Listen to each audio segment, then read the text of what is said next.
Hello everyone, এনিস ব্লগে তোমাদের আরও একবার স্বাগত জানিয়ে আজকে একটি নতুন ভিডিও নিয়ে আসলাম।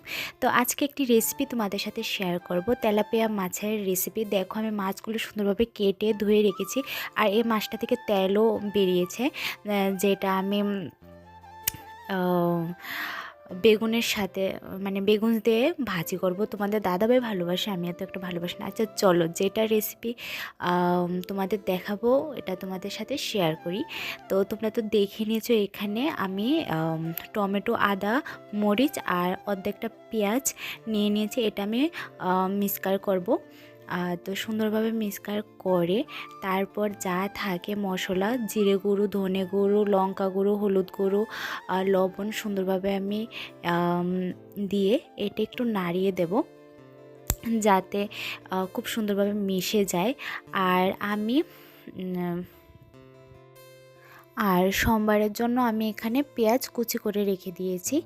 তো এখানে আমার মিক্সচার পুরো রেডি, মশলা পুরো রেডি। তো চলো শুরু করা যাক। তো তেলাপিয়া মাছগুলো তো দেখতেই পাচ্ছ, তেলাপিয়া মাছটা খুবই বড় হয়েছে।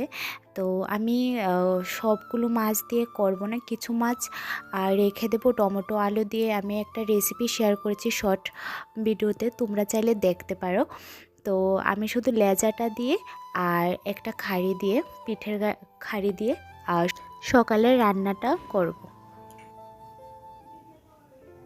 সকালের জলখাবারে এরকম খুব সুন্দর একটা তেলাপিয়া মাছের পেঁয়াজি আর সাথে গরম ভাত খুবই ভালো লাগে, তাই না? তো চলো কীভাবে করি তোমাদের সাথে শেয়ার করি। তো এখানে কড়াইটা গরম হয়ে গেছে, তেলও দিয়ে দিলাম। তো মাছগুলো দিয়ে ভালোভাবে, এরকমভাবে তেলটা দিলে কি হয়, মাছগুলো লেগে যায় না, খুব সুন্দরভাবে মাছগুলো হয়ে যায়। তো 2 টুকরো মাছ দিয়ে শুধু সকালের জন্য পেঁয়াজি করব, আর বাকিটা তো বললামই। আর তোমরা যারা যারা আমার শর্ট ভিডিওটা দেখোনি তারা দেখে নিও, যদি কেউ দেখার ইচ্ছা থাকে। আমি টমেটো আলু দিয়ে রেঁধেছিলাম, সেটাও খুব ভালো হয়েছিল। তো এখানে মাছগুলো খুব সুন্দরভাবে আমি ভেজে নিচ্ছি। তো মাছগুলো আমি বেশি ভাজবো না, জাস্ট এরকমই।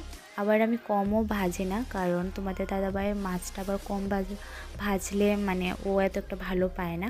তো দেখো, সবগুলো মাছ খুব সুন্দরভাবে ভাজা আমার হয়ে গেছে। তো এখানে তেল তো আগেই ছিল, জিরে সোমবারে দিয়ে তারপর পেঁয়াজগুলো দিয়ে দিলাম, দিয়ে হালকা একটু ভেজে নেব। ভেজে যে মিক্সচারটা করেছি আর সাথে মশলাগুলো দিয়ে দিলাম, সেটাও আমি দিয়ে দেব। তো দেখো, দিয়ে আরেকটু নাড়াচাড়া করে যতক্ষণ না এই মশলাটার থেকে তেল ছেড়ে দিচ্ছে ততক্ষণ একটু অপেক্ষা করতে হবে। তো দেখো, মশলাটা খুব সুন্দরভাবে রেডি হয়ে গেছে, কারণ তেল ছেড়ে দিচ্ছে, দেখেই যাচ্ছে। তো এখন খুব সামান্য পরিমাণে জল দিতে হবে। তো মিক্সচারটার মধ্যে ছিল হালকা মশলা লেগেছিল, তো এটাতে আমি জল দিয়ে দিলাম। আবার বেশি দিলে হবে না, কারণ এটা একটু শুকনা শুকনা টাইপের হবে। তো দেখো, জলটাও ফুটছে, ঝোলটা পুরো রেডি। তো এখানে লেজটা দিয়ে দিলাম আর খাড়িটা দিয়ে দিলাম। আর কার কার মাছের লেজ খুব প্রিয় বলবে, ঠিক আছে? তোমাদের দাদাভাইয়ের মাছের লেজ খুব প্রিয়, তো ওর জন্য মাছের লেজাটা। তো ভিডিও দেখে বলবে আমি মাছের লেজাটা খেয়েছি, আবার এটা বলতে হয়, অবশ্যই বলতে হবে। আমার ফ্রেন্ডসরা সব কিছু জানার অধিকার আছে। তো দেখো, এখানে ধনেপাতা দিয়ে পুরো আমার রেসিপি পুরোটা কমপ্লিট। তো এত সুন্দর একটা স্মেল, একটা ফ্লেভার বের হচ্ছিল না, তোমাদের ক্যামেরার বাইরে আমি আর কি বলবো বলো।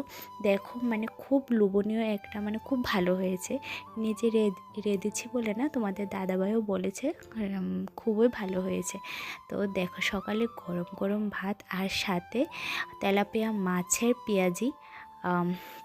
তো তোমাদের দাদাভাইয়ের থালটা আমি বেড়ে নিলাম।